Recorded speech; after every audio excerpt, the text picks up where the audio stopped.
David Taub here, co-creator of NextLevelGuitar.com. Hope all is going well, and I hope your guitar and musical journeys are going famously.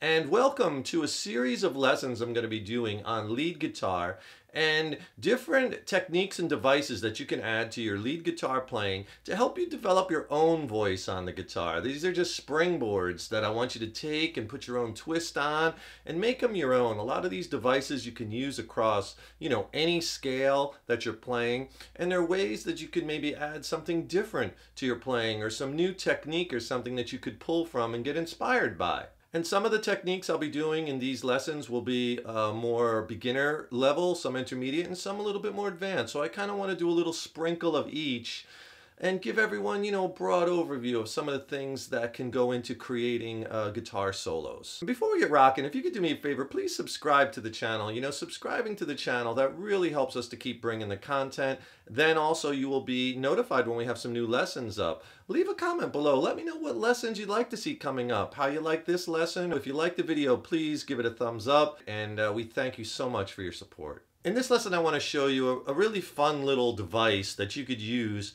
to add a little flash and some different sounds into your soloing. And what I did in this one part of the solo was I took one string and I started bending a note, and then I slid that bend into other parts of the neck, but I didn't pick it each time. And that creates a really interesting series of sounds where you're not picking the note. And it's a really, once you get the hang of it, it's really easy to use. And you could use this with, any part of a scale, anywhere in your playing, as long as you're bending those notes to the proper pitches. And of course, it fits over the chords of what you're playing, right? But it's an interesting little device that you could use to really kind of spice up your soloing. So in this jam track, we're playing in the key of B minor over this real sludgy kind of track, and I'm using things like B minor pentatonic and blues, B minor 7, B minor arpeggios. I'm using B natural minor scales, B Aeolian mode, and we're doing all kinds of different techniques and devices in this series of lessons, right?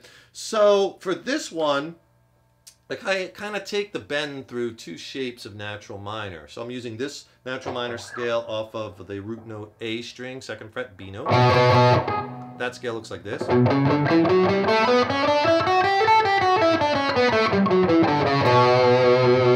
then also off the low E string root, 7th fret, B note, that scale looks like this.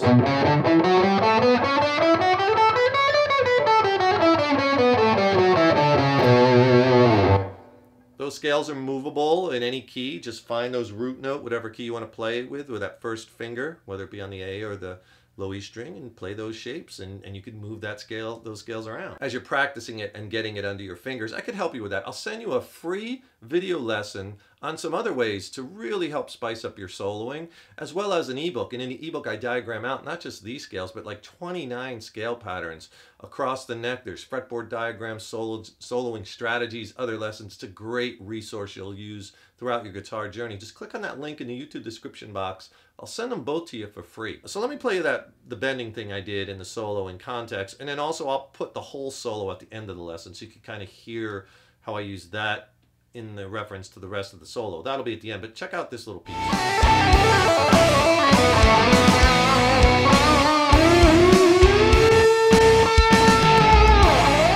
To do for this is kind of know your scale on one string of the guitar. That's kind of a really important thing, I think, because that kind of takes you out of just always learning your scales vertically up and down the neck. You also want to learn them horizontally, right?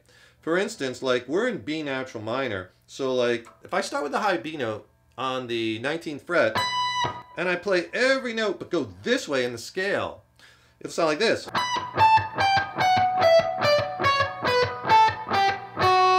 That's all the notes in B natural minor, B Aeolian on one string, right? That's That's a really cool thing if you think about it, because that allows you to start like moving around licks.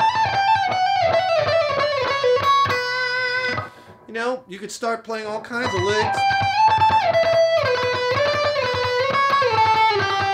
on, you know, one string and then move it up to the next string. So learning those scales certainly, you know, this way vertically is important, but also horizontally, and that opens up the door to tons and tons of licks. So knowing that, if we're on the G string now, here's our B note at the 4th fret. Taking the notes of the B natural minor scale, but putting them on the G string, you have this 2nd fret, 4th fret, 6, 7, 9, 11, 12, 14. We could use that as a way to get through this bending thing. So I did a lick something like this, right? And it kind of gives that warbly kind of sound because I'm not picking, I'm sliding in between the bends. So what I'm doing actually is I start off bending right here, that half step. That's C sharp to the D. And I do it a couple times. Then what I do is bend, release, then slide into the next note. Now I did it 3 or 4 times in a row. You could just do it twice. You could do as much or as little as you want. But the trick is you're only picking it at first. So I'm picking, bending, sliding, bending, but I have those notes targeted. So half step, then on the next one I got to bend a whole step because the next note, whole step. Then on the next one I just bend a half step because I'm kind of bending to the blue note. Right?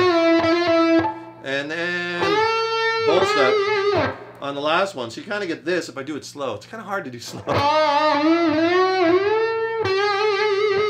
Throwing a little vibrato at the end, right? When you start to speed it up, it really comes alive. Add a little overdrive or a little distortion, some gain to give you a little bit more sustain. Maybe at first just try 1 or 2. Then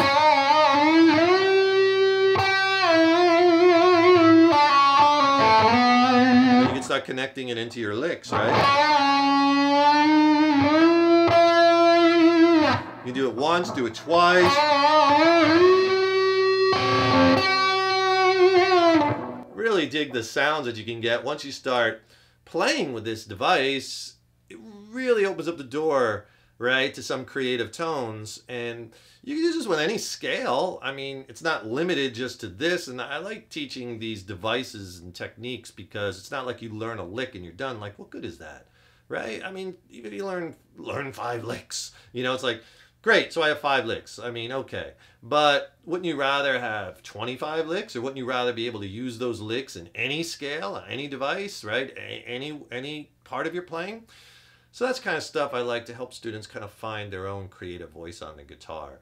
So mess around with this, listen so you're bending in pitch and having fun with it and using it to enhance your soloing. And the gear I'm using in this lesson, I'm using an American-made Paul Reed Smith 513 guitar, okay? And throughout the lesson I'm playing either out of the neck pickup or the bridge pickups. They're all single coils, but select the 2 back ones and get that humbucker sound, right? And in the, I'm playing through a Paul Reed Smith MT15 tube amp. It has the 6L6 tubes in it. I'm on the lead channel. The gain's about 50%. The only effect I'm using is in the effects loop. I have a Keeley Caverns pedal, just providing a little bit of splash of reverb and a splash of delay. I'm plugged right from the guitar straight into the front of the amp. And during the actual teaching part, I have the delay turned off and the gain down for instructional purposes. Stay tuned, lots more killer content lessons coming up. We're going to do a lot in this series of lessons.